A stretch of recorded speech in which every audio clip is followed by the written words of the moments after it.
What do you want? I had hoped you'd ask that. Aye, I do. And this time, you're in for a real challenge. No. If you're man enough, you'll fight the beast tonight. Aye, the pride of the pit.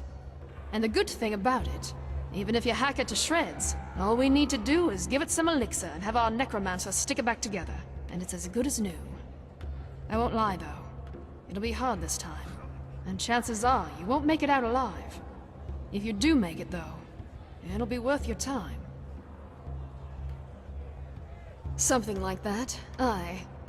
But let's not dwell on the details, shall we?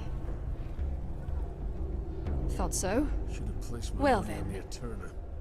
Well, you live and learn. Mesdames and messieurs, a cordial welcome to the Dust Pit. You know who I am, I know who you are, and above all, I know why you are here today. Because you want to see a fight! 4 battles, 4 victories. But can the Wanderer also oppose the beast that's been soaking this soil in blood for decades? We shall see. Unleash the beast!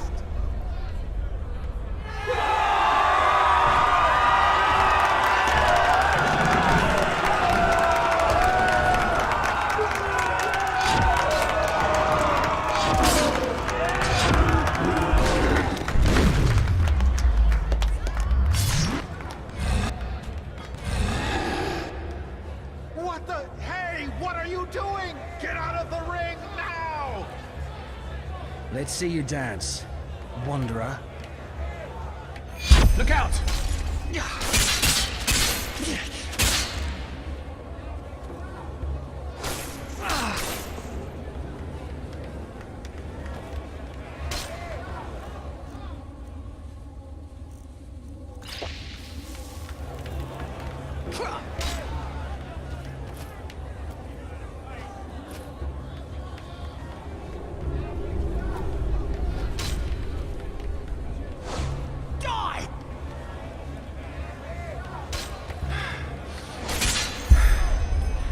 Good.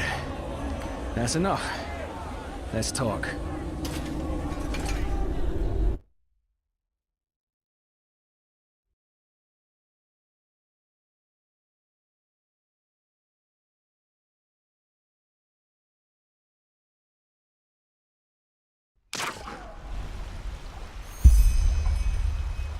Fair enough.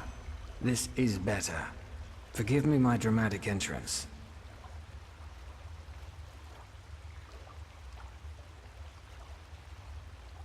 I was just about to explain.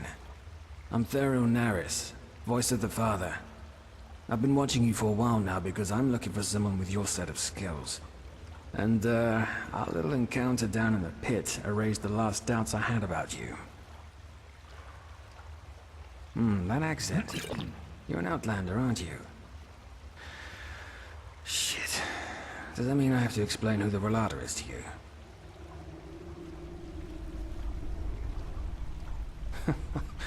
You've got guts, I'll give you that. The Rhalata is more than a bunch of criminals, though. But we'll get there. Regarding your original question, the Voices are the military arm of the Rhalata. I'm sure you've seen some of us before. We come into play when a matter needs a strong hand to resolve itself. Indeed. Let me get straight to the point. I want to hire you for a mission. Well, actually, it's simple. I want your help in killing someone.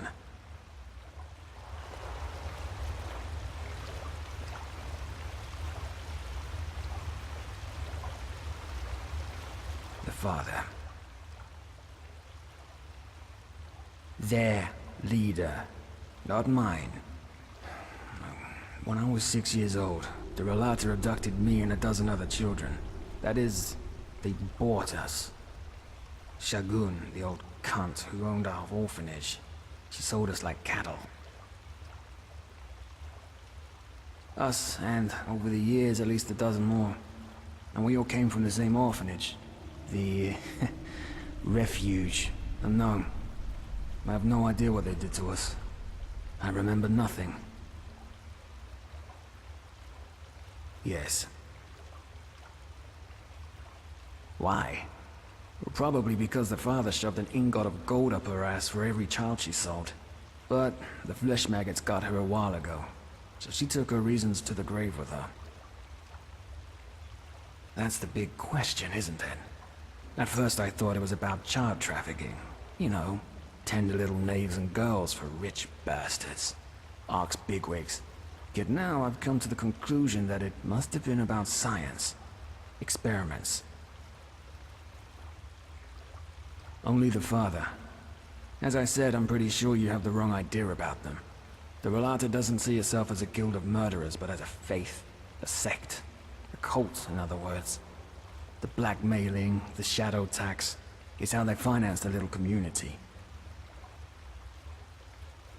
That the physical body is the worst thing that ever happened to man. It's a whole that needs to transcend. But we digress. If we're to work together, you'll soon have some rogue cultists telling you all this shit anyway.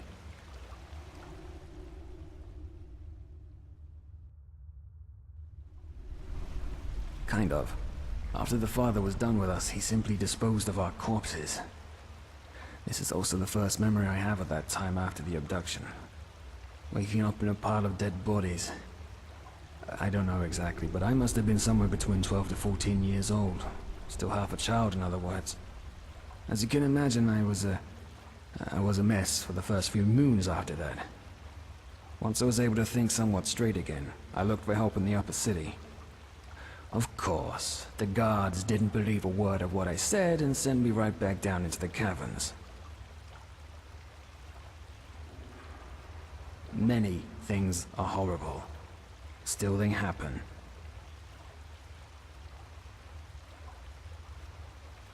No. And frankly, it doesn't surprise me. I'm sure hundreds of ragged kids from the Undercity had come to them before, telling them horror stories about how much they suffered down there, only to get a bed and some food. Also, as you may have figured out by now, the Order doesn't have any power down here. The Rhalata controls the caves, and that's how it will stay. Correct. And let's put it this way. I came to realize that no matter how much I cursed and cried, nobody would come to my help.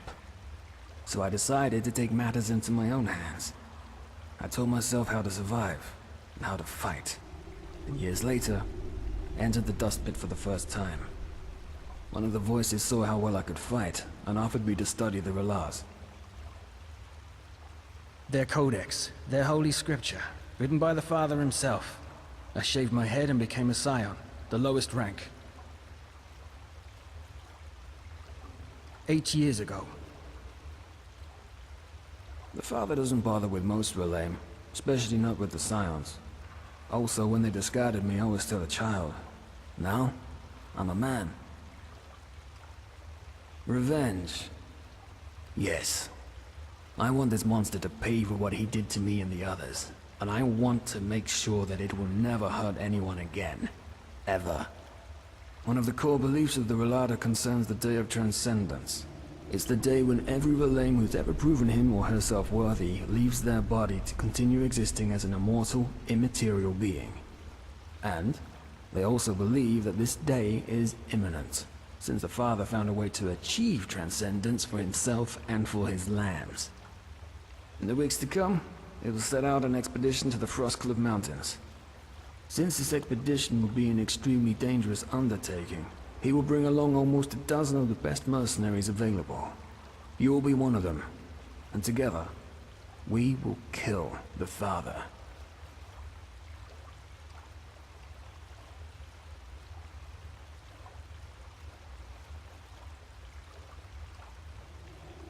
I'm telling you this because I need someone who knows how to kill. Better than the usual cutthroat you find down here. And you seem to be that someone. Also, there's something about you. I can't say what, but I feel as though you're the right person for the job. Let's leave it at that.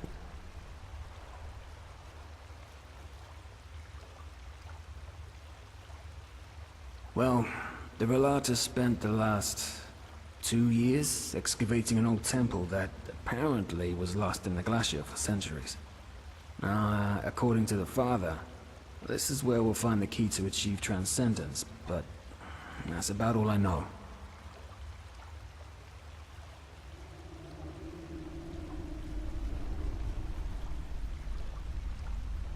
By doing something that impresses him. As you can imagine, the Rhalata already has its stock of sellswords they rely on. But if we do something that impresses the Father or the First Seer, it might be enough to convince him to hire you. Look, I know how shaky it sounds, but it's our best bet. So, are you with me or not?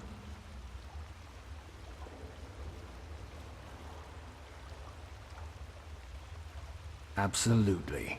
Meet me at the Wailing Tree, 2 hours from now.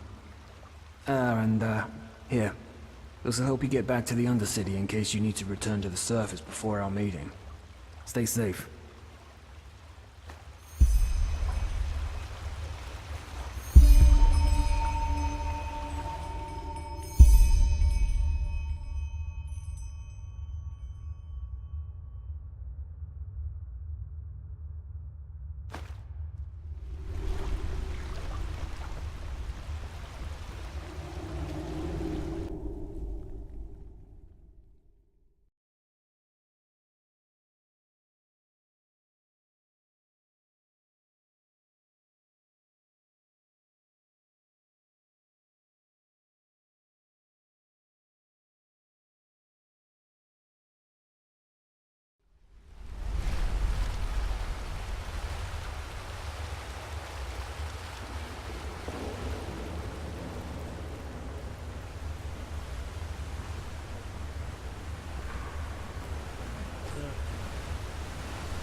Nice Been here, my sword. sir. Thank you. That's really generous. May his light guide you. Out your pocket. Right. As if you actually mean that. Blah, blah, blah. Boring.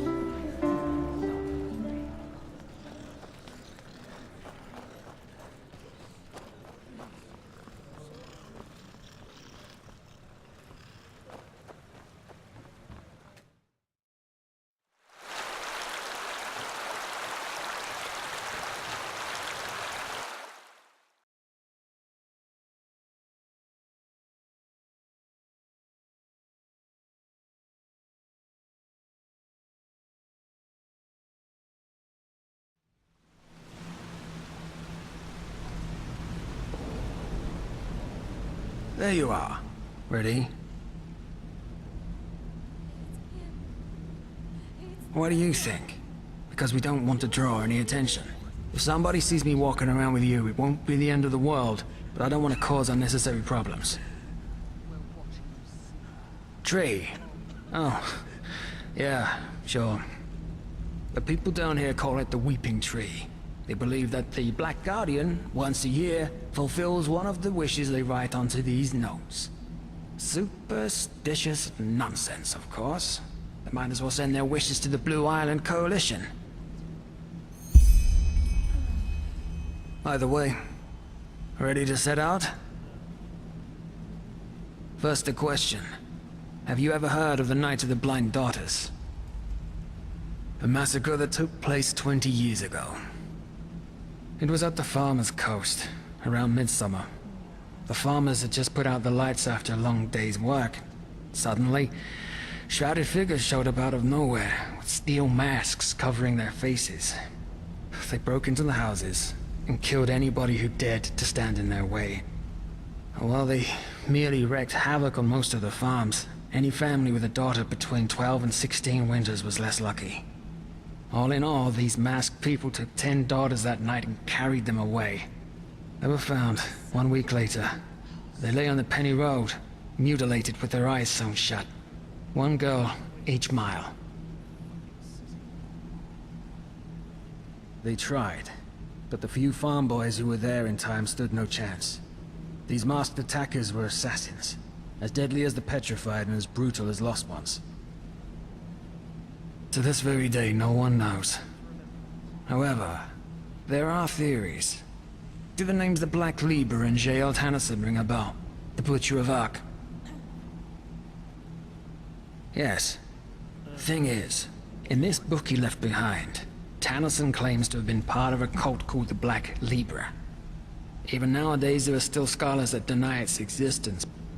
But according to Tennyson, they see themselves as some kind of counterbalancing power. They make sure that malice and sin, they don't gain the upper hand in this world, and that the scales of good and evil thus stay in balance. Well, this is where it gets bizarre. Normally the Libra only kills people who have already sinned. Tyrants, rapists, murderers, and so on. Which is also why the attack on the Farmer's Coast didn't make any sense, and still doesn't for most people today. However, the father has a theory. Well, he does have an avid interest in them. Let's put it this way. He has dug up every little bit of information that there is. But we'll come to that later. According to the father, the Black Libra chooses their sinners through the dreams of some kind of holy child. The dreams are interpreted by the Libra's priests who extract the names and faces of evildoers from them. However, the child doesn't just see people who have already sinned. She also sees evil in its inception.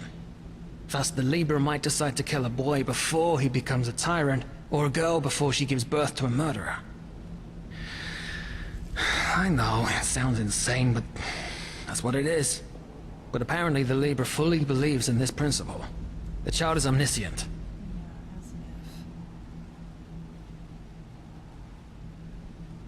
So it would seem, though according to the father, they wouldn't have just been ordinary murderers, but emissaries of the end.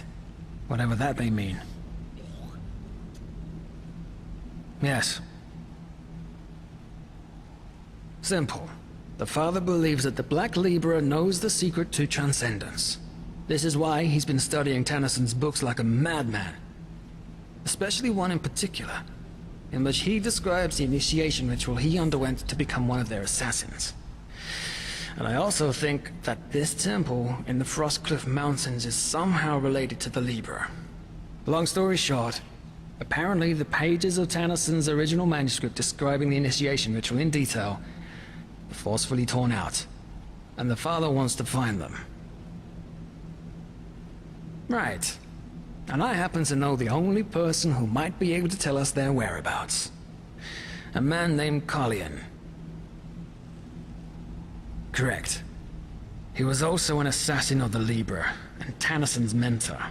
In other words, an unscrupulous piece of shit that did nothing but murder people for decades, guilty, the innocent alike. According to the father, he was also the one who orchestrated the Night of the Blind Daughters.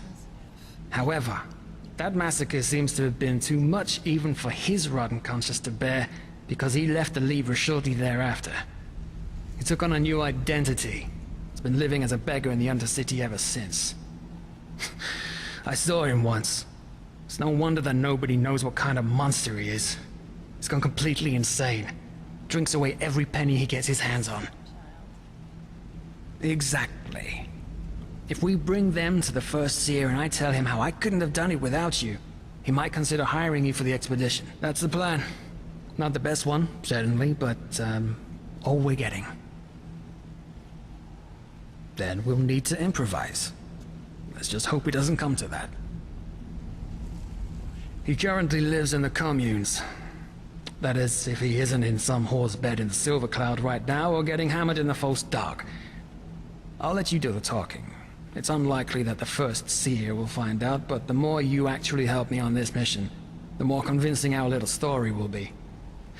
And one more thing. don't go easy on that scum. He might seem harmless now, but remember what he's done. And remember that those 10 mutilated girls on the Penny Road are just one more page in this man's book of sins.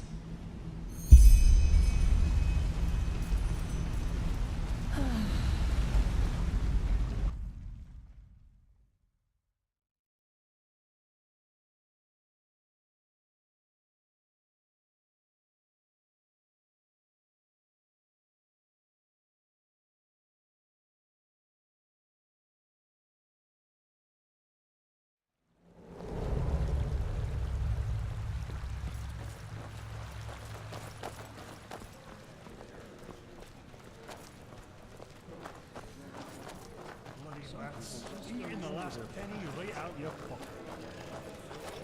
Please, I'm so hungry.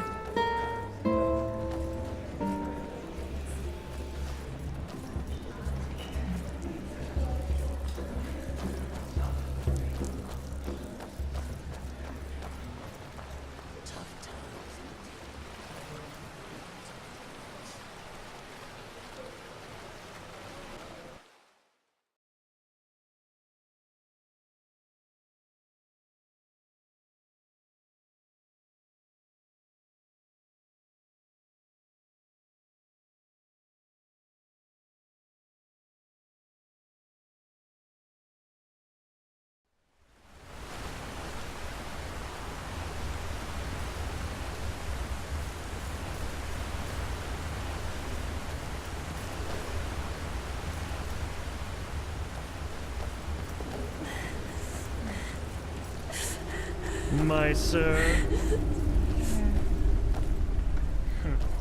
You just wait and see. Fucking sissy.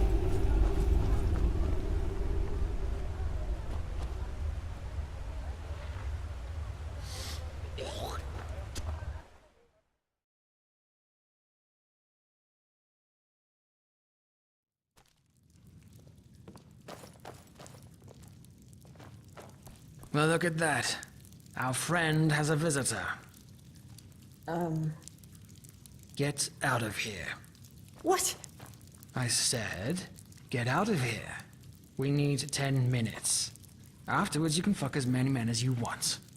Of course, my lord. At once.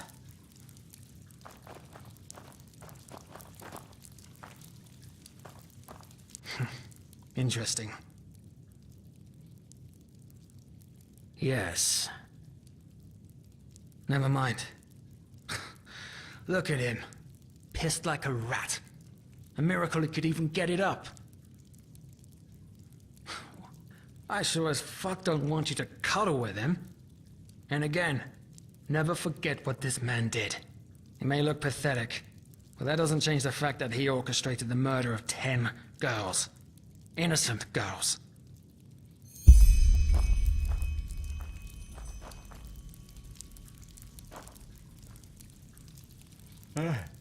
Yeah, who are you? Nylock is tired. Nylock needs sleep. Kalian? No. Kalian is dead. You're talking to Nylock, his shadow. Why do you ask? Who are you? Oh, of course. Nylock understands. You remind him of Kalian when he still lived. So much anger in you, so much hatred.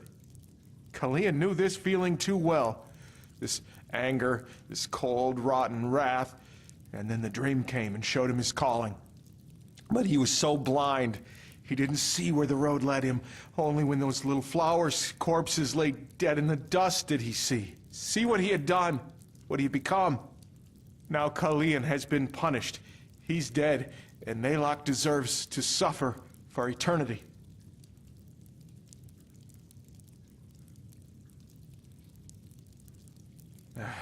Regret. No, Kalian had regrets, yes, but Nylock isn't worthy of these feelings anymore. Regret is a pure feeling, as is absolution, but Nylock doesn't deserve purity. So he hates himself, hates his pathetic existence, hates himself for all the suffering his old skin brought upon the world.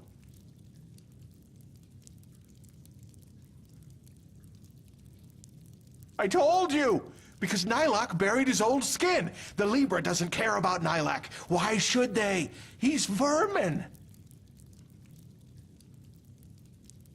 Why?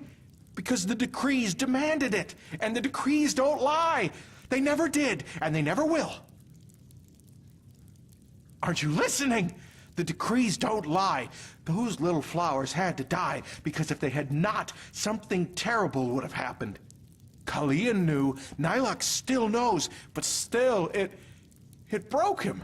All their pain, their tears, their suffering, their screams. It was too much to bear, even for him. The decrees never lie. How much? He doesn't remember. He always drinks when he has the coin for it. He sniffs, and sometimes, when the people are generous, he buys himself a night with Anna. They're the deeds of a coward, and he knows it. But the brandy, the dust, and Anna, they help him forget. Help him ease the pain. Pages? Nylok doesn't know what you mean. Now please, go. Nylok is tired and needs to sleep. All right. Let me rephrase my friend's words. You stop playing confused oracle and fucking tell us what we want to know now. And then maybe, just maybe, we'll let you live. Are we clear? But Nylok just... Are we clear? Yes, sir. Nylok understands. Please forgive him. So, the pages. Yes, of course, the pages. Nylok remembers. Kalian tore them from Tannerson's book before the world could see them. How long? Years? Decades? He doesn't know.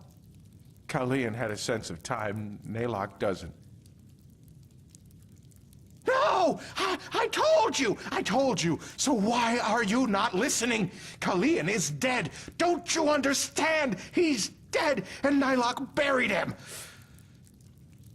Oh, no, he's sorry. Please don't hurt him. He will not raise his voice again. Look at him. He's gone completely insane. I'm guessing all this Nylok talk is a way for his brain to cope with the guilt. He's created a new persona without all the blood on his hands.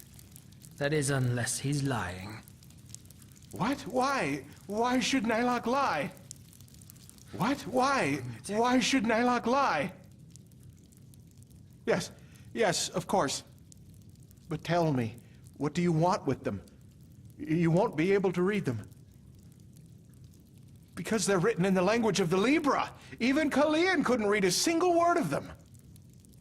Isn't it obvious? Because something else guided Tannerson's hand when he wrote them. Nylok doesn't have a choice, does he? All right, he will do as you demand. The pages, he buried them together with his old skin. He can show you the pages. But tell him, my sir, if he shows you the pages, could you... Well, Nylok is hungry, Nylok is thirsty, and he has no more coin.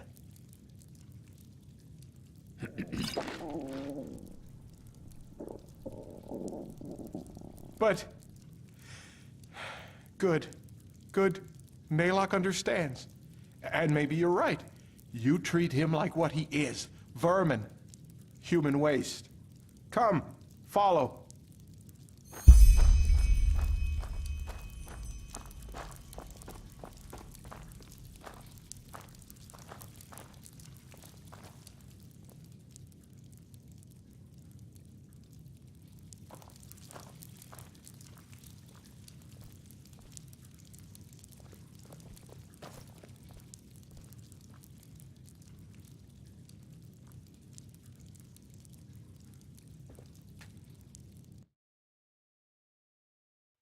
My sir, Naylock has a question.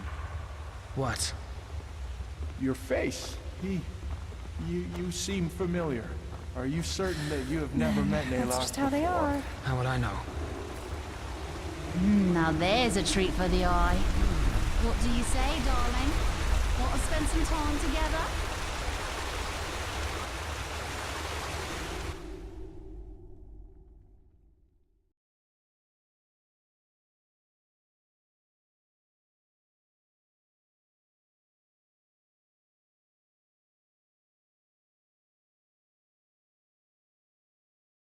This is the way to the tar pit. Are you sure that's where we're supposed to be going? I warn you, if this is a trap... Naylock is vermin, but he knows when he has to obey. You can trust him. I won't. But fine. Damn the order. Damn you all. Look at that. Another snob from the surface. Bloody vermin. All of them.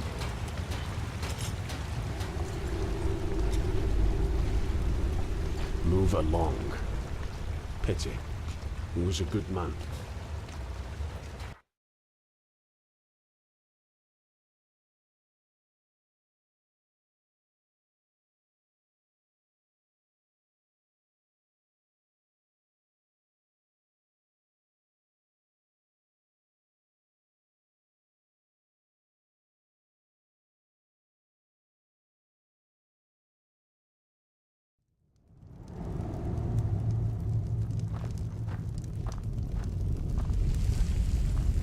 Hold it right there, old man. Where do you think you're going? You're a little too old for digging.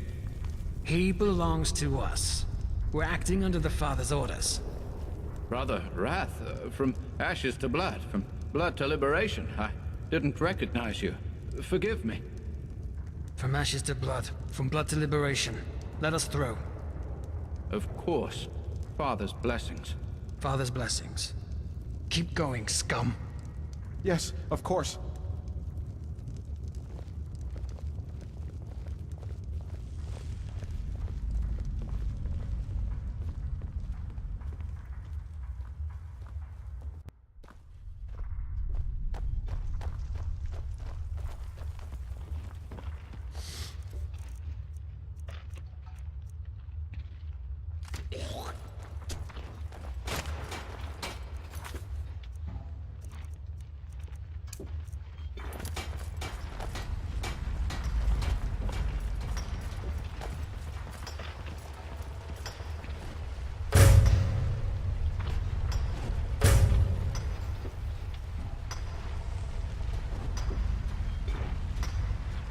Look out!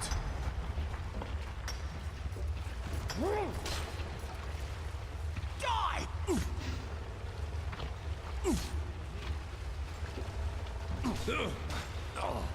Just a scratch. Oh, come on. You could do better than that. Just a... Waste of time.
Yes, we're here.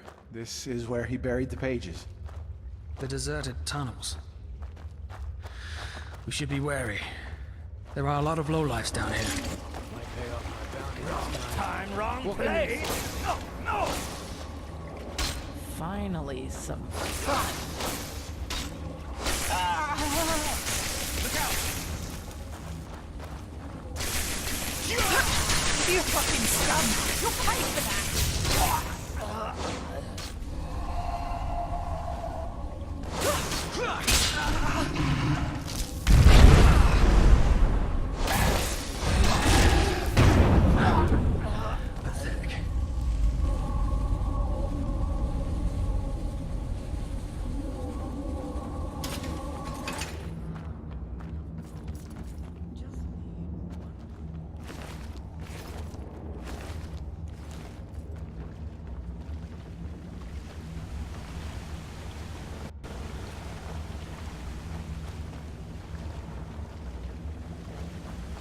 There.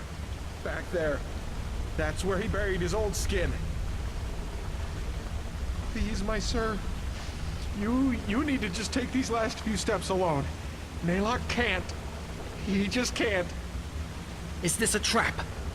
What? No, of course not. It's just... Naylock can't. Don't you understand? To see him after all this time? No. Kill Naylock if you don't believe him, but he will stay. Fine. You go on ahead.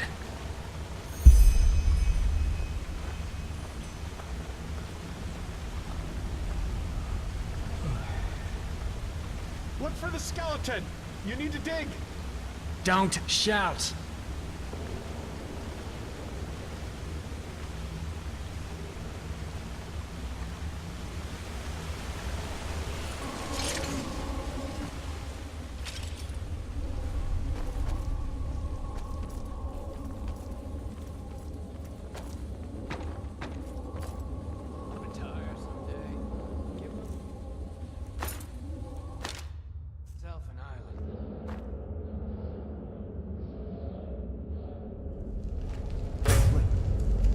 Someone's there.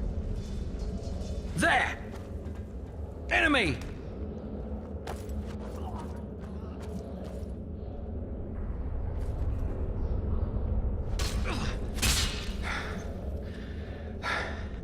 Let's go.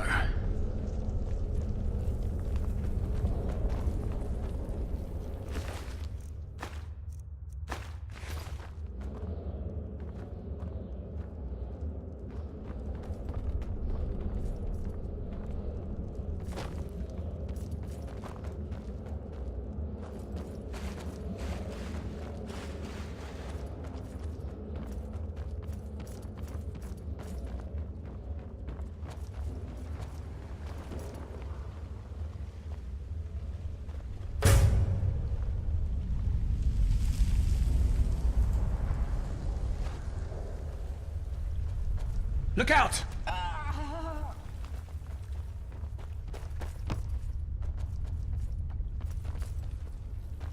Skeleton. I'm not seeing anything. Let's look around.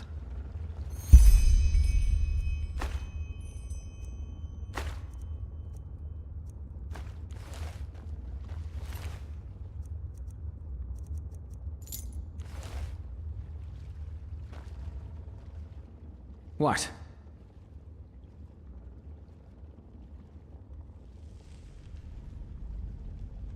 It is. Why? Well, actually, it's simple. Everybody who lives down here and earns money has to give a part of that to the Rhalata every month and get protection in return. This applies to everybody, from beggar to crime lord. That's an exception.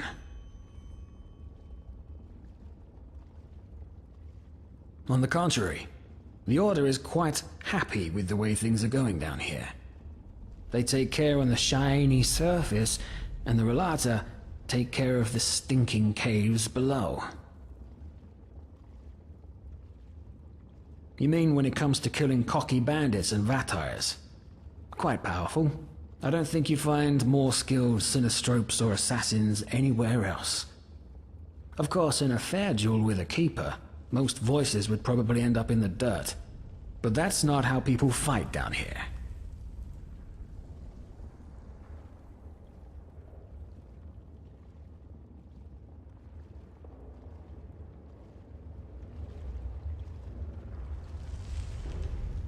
What?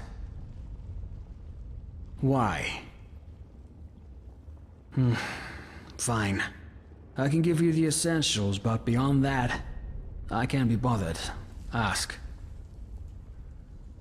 Above all else, to leave your old life behind you. All contact is buried, all bridges burned. Most Wilame call themselves orphans even if they once had a family. In other words, if you conscribe yourself to the Rhalata, the Rhalata and its teachings are your new life, and the Wilame your new family. Everything you do, everything you think, everything you dream, is subject to the goal of achieving transcendence. Liberation from the human body. Since the Father founded it, 400 years ago. Correct. Nobody knows, but I would guess it had something to do with his experiments. All those children's corpses must have been good for something, don't you think? This and that. Most of the time I'm busy reminding the residents of the Undercity to pay their shadow tax, and to make them feel the consequences if they don't. Anything from a clout to the ear to a knife between the ribs.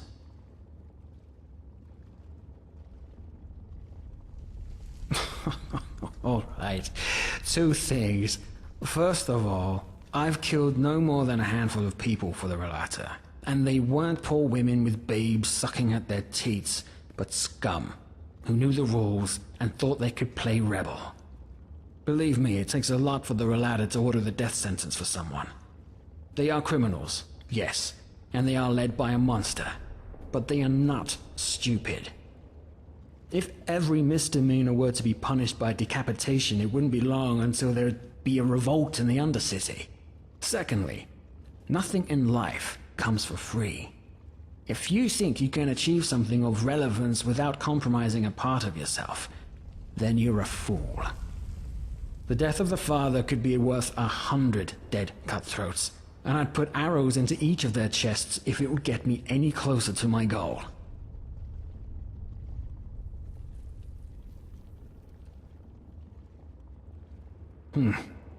You can trust me on one thing, though. Killing these people, it didn't come easy. And some of the things that I did to not lose my cover will haunt me to the grave. But you know what? Sad as it is, the world needs people like me. All these do-gooders who think they could fight evil without getting their hands dirty are self-righteous idiots. The monsters of this world, the murderers, the tyrants. You need to speak their language if you want to be a threat to them. Everything else is a delusion.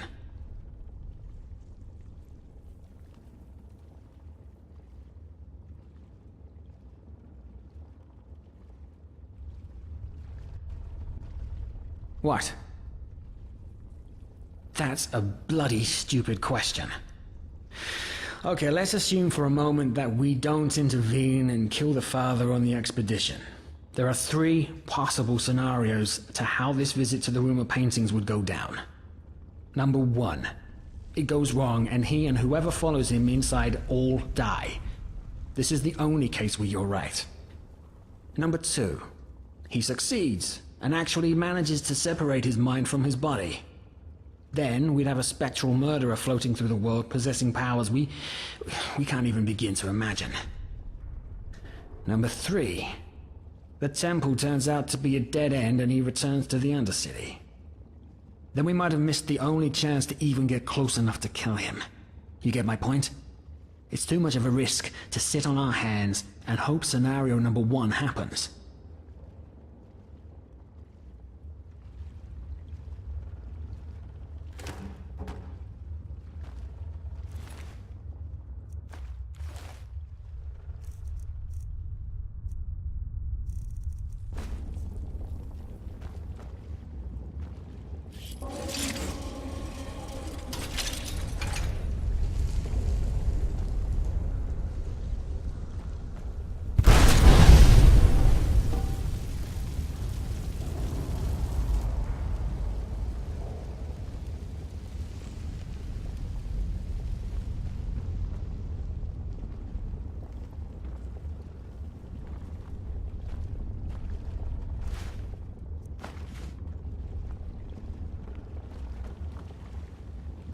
Let me see.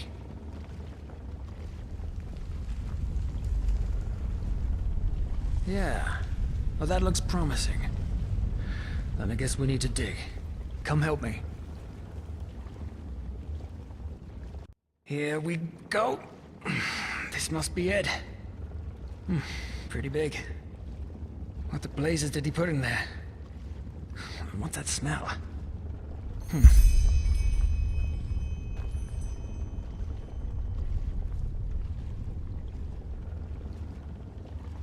What the? Oh, shit!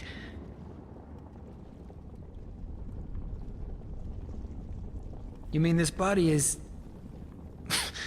Nonsense. You want to know what I think? This is probably some poor sod that crossed this lunatic's path at the wrong time. So we put him right into the crate with the pages. Bloody son of a whore.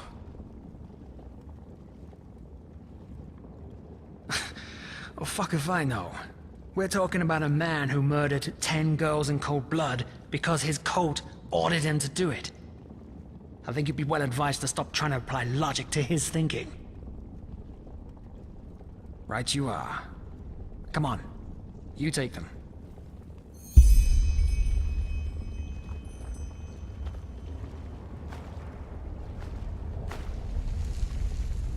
Got them? All right. Back to Carlion.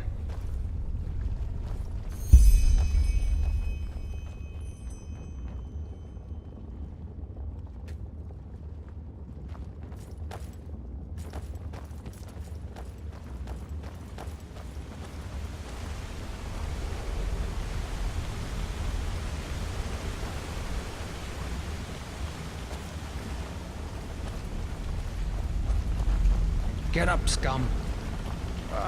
My sir. You found what you were looking for, didn't you? He can tell by your eyes. We found the pages and something else. Whose corpse is in that chest? What? But he told you, didn't he? It's Carlion. Naylock buried him. Yes. He said it before, didn't he? Carlion couldn't continue to live in this shell after what he did, so he shed it and gave birth to Naylock. And Naylock buried him, together with the memories. You don't believe him. You think Naylock is lying. But it's the truth, the simple truth. You two, more than anyone else, should understand. Sure. Either way, we have what we wanted. And now it's time for you to pay for your crimes, Carlion. It's been long overdue. What? But you said that you would spare him if he'd show you the pages! We said that we would think about it. And guess what? I did. You're a murderer, Carlion. And you've killed more people than I can count. Men, women, and children. And you know what? This whole act's about how remorseful you are. I'm not buying it. Yes, you drank your bloody brains into oblivion, but ultimately, the only one you truly pity is yourself.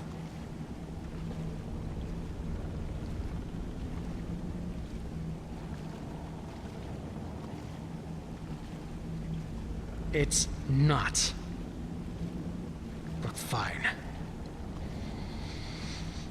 As you wish. You heard it, scum. Today's your lucky day. You... Letho. What? Naylock remembers. By the name of the sun, you were in the refuge orphanage, you and your friend, Letho. What do you know about the refuge? Back then, before the flesh maggot plague, when Naylock was still strong, the Kyranian woman who ran the orphanage gave him work. Don't you remember? He carried crates, he cleaned the floor, he cooked. That was you? Uncle Naylock? Yes, that's what you called him, Uncle Naylock. By the Guardians, it's been so long, but he remembers it all now. You and your friend, you were inseparable. Until... You're right. I do remember. What? You were there when they took us. Worse, you helped them. What did she pay you, that old cunt? Huh? Carrying crates? selling children to the Rhalata? All the same, isn't it? No, what? Naylock doesn't understand. He only...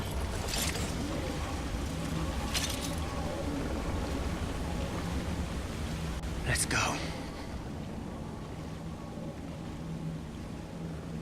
Yeah. His face seemed familiar, but I just couldn't place him. Yeah. We called him Uncle Naylock. Shagun, the matron, gave him work as a gopher. He wasn't as much of a wreck back then. Can you believe it? A former serial killer working in an orphanage. Apparently the old cunt liked to surround herself with people as rotten as she was.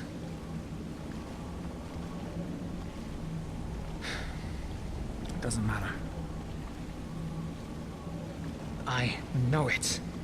He'd been there the night it happened. One of us, Wilma, she refused to go. She screamed and kicked, but Naylock held her while one of the father's voices gave her a sleeping potion. That fucking piece of shit.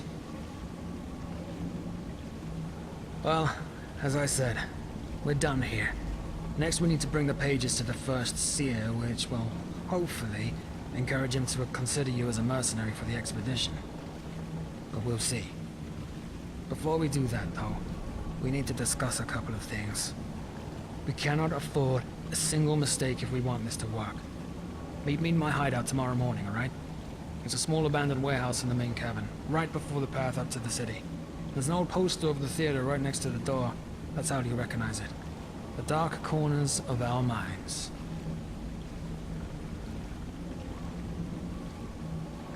Because the risk's a lot higher that somebody will see us. Until then. And, good work.